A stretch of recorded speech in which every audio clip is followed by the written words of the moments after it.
There are people alive today who speak 10, 12, even 20 languages fluently. And the strangest part is not that they exist. The strangest part is that most of them did not start until adulthood. No special schools. No immersion programs from birth. Just a method. A repeatable, learnable method that almost nobody in mainstream language education ever teaches you. In the next 10 minutes, you are going to discover exactly how polyglots build their language arsenals, why the brain handles multiple languages better than scientists once believed, and the one core principle that separates someone who speaks 2 languages from someone who speaks 10. It sounds counterintuitive.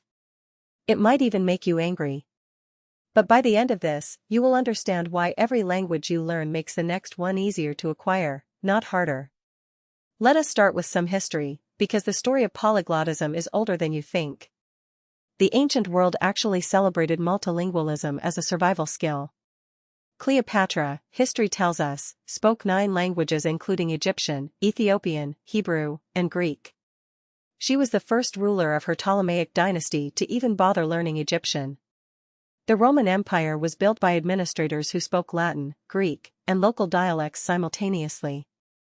Cardinal Giuseppe Mezzofanti, an Italian priest born in 1774, reportedly spoke over 30 languages and was tested repeatedly by native speakers who came away astonished. These were not anomalies. These were people who understood something about language acquisition that modern education systems have largely abandoned. The modern science backs this up in remarkable ways. Neuroscientists at University College London conducted brain scans comparing monolingual and multilingual individuals and found that the gray matter density in the left inferior parietal cortex was significantly higher in people who spoke multiple languages. That region of the brain handles attention, memory, and task switching. Every time you learn a new language, you are not just adding vocabulary. You are physically restructuring your neural architecture. The brain becomes more efficient at processing language overall, which is exactly why language number 5 is always faster to learn than language number 2. Now here is where it gets fascinating. Linguists have identified that the world's approximately 7,000 languages fall into roughly 20 major language families. Within each family, the structural similarities are so strong that learning one language gives you a cognitive scaffold for every other language in that group.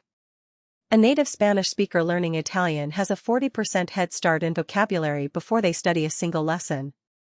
A Mandarin speaker approaching Cantonese, Japanese, or Korean immediately recognizes thousands of written characters and grammatical patterns.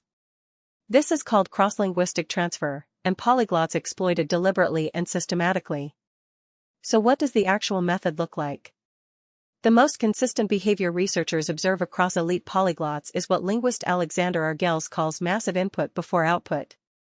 Most traditional language classes do the opposite.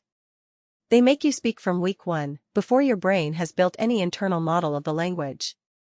Polyglots spend weeks, sometimes months, simply listening and reading in the target language without any pressure to produce it. This is called the silent period, and it mirrors exactly how children acquire their first language. No infant is corrected for failing to conjugate a verb in week 3. The second pillar is spaced repetition. Hermann Ebbinghaus discovered in 1885 that human memory follows a forgetting curve. Without review, you lose roughly 50% of new information within an hour. 70% within a day. Polyglots use software like Anki or physical flashcard systems timed precisely to review vocabulary at the exact moment the brain is about to forget it. This is not studying harder. This is studying at the scientifically correct moment, which compresses years of vocabulary acquisition into months. The third pillar is comprehensible input, a concept developed by linguist Stephen Krashen.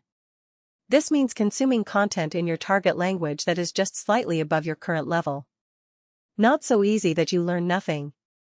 Not so hard that you understand nothing. The sweet spot is roughly 90 to 95% comprehension, where the unknown words are decoded by context. Polyglots become obsessive content consumers. Podcasts. Television shows without subtitles. Books slightly below their reading level in their native language, now read in the new one. But here is what nobody talks about when they discuss polyglots. The method is only half the equation. The other half is identity. Psychologist Zoltan Dornei at the University of Nottingham spent decades studying language motivation and found that the single strongest predictor of language success was not aptitude. It was not time spent studying. It was the learner's ability to construct what he called an ideal L2 self. In plain terms, polyglots genuinely visualize themselves as speakers of that language. They adopt small pieces of the culture. They give themselves a name in that language. They follow content creators who speak it. They build an emotional connection to the target language that makes the studying feel meaningful rather than mechanical. This is why the question of how polyglots choose their next language is so important. The most common answer from people like Luca Lampriello, who speaks 15 languages, or Benny Lewis, who documents his language challenges publicly, is always some version of emotional pull. A film they loved. A person they wanted to speak with. A country they plan to visit. The motivation is never abstract. It is always attached to a specific, vivid, personal reason. Because motivation is not a feeling you wait for. According to behavioral psychologist Piers Steele, motivation is generated by action, not the other way around. You start, and then you feel motivated. Polyglots know this instinctively. Now let us talk about time, because this is where most people get discouraged. The United States Foreign Service Institute has classified world languages by difficulty for English speakers. Category 1 languages like Spanish, French, and Italian require roughly 600 hours of study to reach professional working proficiency. Category 4 languages like Arabic, Chinese, Japanese, and Korean require 2,400 hours. That sounds overwhelming. But polyglots do not think in hours. They think in daily habits. 45 minutes a day, sustained for 2 years, produces 1,100 hours. The difference between someone who speaks one language and someone who speaks 5 is not intelligence. It is consistency compounded over time. There is also a structural insight that radically accelerates the process. Polyglots prioritize what linguists call the core vocabulary.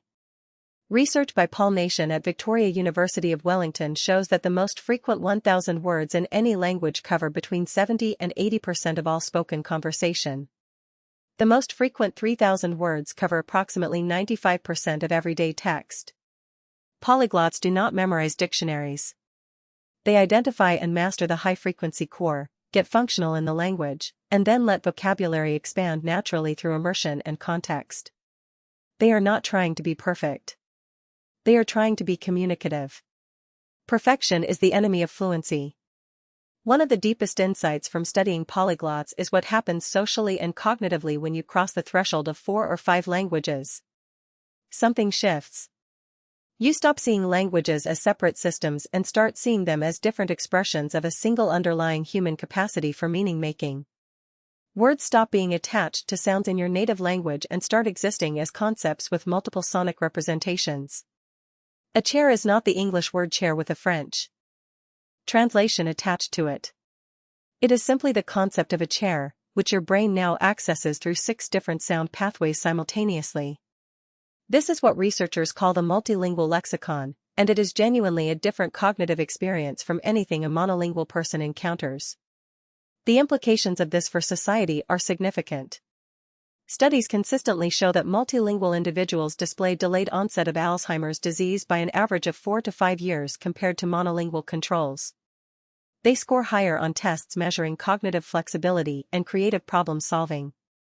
They demonstrate stronger empathy scores in psychological assessments, which researchers believe stems from the constant practice of perspective shifting that language learning demands. Learning a language is not just a party trick. It is one of the most comprehensive cognitive workouts available to a human being. So what can you take from this? The polyglot method is not a mystery. It is a sequence.